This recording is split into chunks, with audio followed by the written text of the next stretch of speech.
एक बाबा, एक अंगूठी और उसके पीछे छिपी एक साजिश जिसने पूरे देश की नींव हिला दी। उत्तर प्रदेश से लेकर महाराष्ट्र तक फैला धर्मांतरण का एक महाजाल और उसका मास्टरमाइंड है छांगुर बाबा।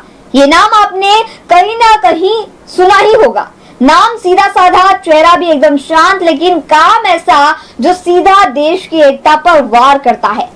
लड़की फंसाओ, धर्म परिवर्तन करा। ब्राह्मण लड़की है तो पूरे 20 लाख, लड़की अगर छाकू बनिया की है तो 15 लाख, अगर दलित लड़की है तो 10 लाख, यानी कि जात के हिसाब से अलग अलग रेट। सिर्फ इतना ही नहीं, दावा ये भी किया गया कि जहां छांगुर बाबा ने ये भी निर्देश दिए थे कि जिहाद करो, धर्म न बदले अगर लड़की तो उसे वेश्यावृत्ति में ढकेल दो और तुम्हें पैसा मिल जाएगा। छांगुर बाबा, जिसका असली नाम जलामुद्दीन शाह है और अंगूठी बेचने वाले के रूप में इसकी पहचान है। जलामुद्दीन बाबा बनकर लोगों की किस्मत बदलने का दावा करता और कहता कि इस अंगूठी को पहन लो तो आजादी मिलेगी, गरीबी मिट जाएगी, किस्मत पलट जाएगी। लेकिन असल में वो किस्मत नहीं बल्कि धर्म पलट रहा था। असल में उसने सभी लड़कियों का धर्म परिवर्तन कराया। अब तक 1500 से ज्यादा लड़कियों के नाम सामने आ गए और ये आंकड़ा अब भी बढ़ता जा रहा है। उत्तर प्रदेश के मुखिया योगी आदित्यनाथ ने इस पूरे मामले पर क्या कहा है, आइए सुनते हैं। कल बलरामपुर में आपने देखा होगा, एक जल्लाद को हम लोगों ने वहां पे भी गिरफ्तार किया है।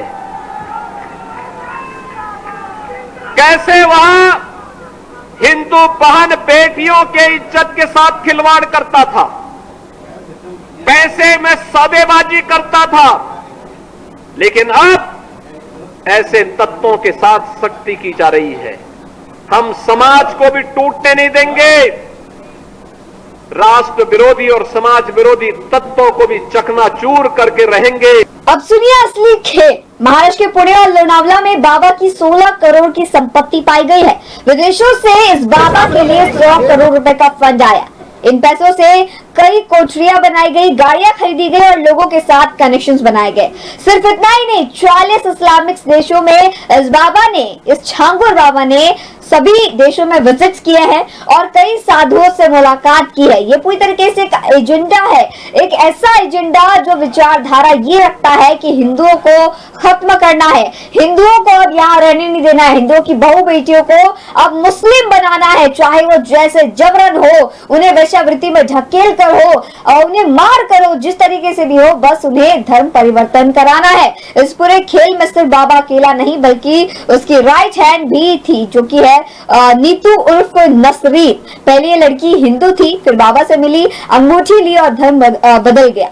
अब वही औरत उसका साथी नवीन उर्फ नावेद बन चुके थे, जो बाबा के साथ सबसे बड़े इनके हथियार बन के काम कर रहे थे। इन दोनों का काम था विधवाओं, दलितों, महिलाओं को टारगेट करना और बोलना, आओ बाबा से मिलो, जिंदगी बदल जाएगी। और फिर जिंदगी ऐसी बदलती कि धर्म ही बदल जाता, पूरा पहचान ही बदल जाता। कहते हैं कि पाप का घड़ा कभी ना कभी जरूर फूटता है और छांगुर बाबा का आखिरकार पाप का घड़ा भर गया था और आखिरकार वो फूट गया। उत्तर प्रदेश के एटीएस ने बाबा को लखनऊ में दबोच लिया, उसके साथ उसकी राइट हैंड नीतू भी पकड़े गए। खास बात यह है कि 50,000 से ज्यादा रुपए का इनामी बाबा, एटीएस ने जब इसे पकड़ा तब इसकी जब पोल खुली तो पता चला कि ये इनामी बाबा सिर्फ 1-2 महिलाओं या 1-2 लड़कियों का अपराधी नहीं बल्कि हजारों लड़कियों का गुनहगार है। इसने कई लड़कियों को जबरन इसका धर्म परिवर्तन करा के मुस्लिम बनाया है।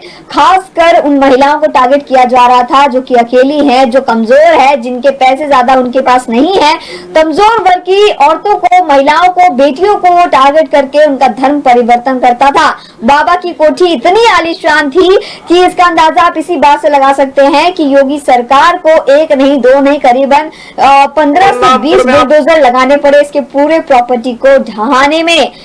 बलरामपुर से छांगुर बाबा की जिस आलीशान कोठी पर बुलडोजर चला, वो कोठी नहीं बल्कि एक पूरा कंट्रोल रूम था जिसके अंदर सीसीटीवी, प्राइवेट पावर सिस्टम, विदेशी इक्विपमेंट्स, बताया जा रहा है सारा सेटिंग था। मतलब यहीं से बाबा बैठकर पूरा टारगेट करता था कि आखिर आप किस लड़की को जाल में फंसाना है, कैसे लड़कियों को अपने अंडर कंट्रोल लाना है, ये सारी चीजों की प्लानिंग उसकी होती थी। छांगुर बाबा एक ऐसा चेहरा है जिसकी पहचान अब हुई है, लेकिन इस तरह के कीड़े हमारे देश में न जाने कितने दिन से फैल रहे, जो कि महामारी बन रहे हैं और हमारे देश के हिंदुओं को बर्बाद कर रहे हैं। ये एक तरह से वार है, कहा जा रहा है कि हमारा देश एक तरह से सेकुलर है, लेकिन जिस तरह के ये लोग हमारे देश में घुसे हुए हैं, जिस तरीके से धर्म परिवर्तन किया जा रहा है, जिस तरीके से हिंदुओं को टारगेट किया जा रहा है, ये काफी ज्यादा खतरनाक है हिंदुओं के लिए भी, देश के लिए भी, देश की एकता के लिए भी। तो ऐसे लोगों को चुन चुन कर बाहर निकालना चाहिए और सरकार को ऐसे एक भी लोगों को बख्शना नहीं चाहिए। सरकार पर भी सवाल उठता है कि सरकार ने आखिर इसका साम्राज्य बनने कैसे दिया। इतना बड़ा साम्राज्य इसने बना लिया, बावजूद किसी को भनक तक नहीं लेगी,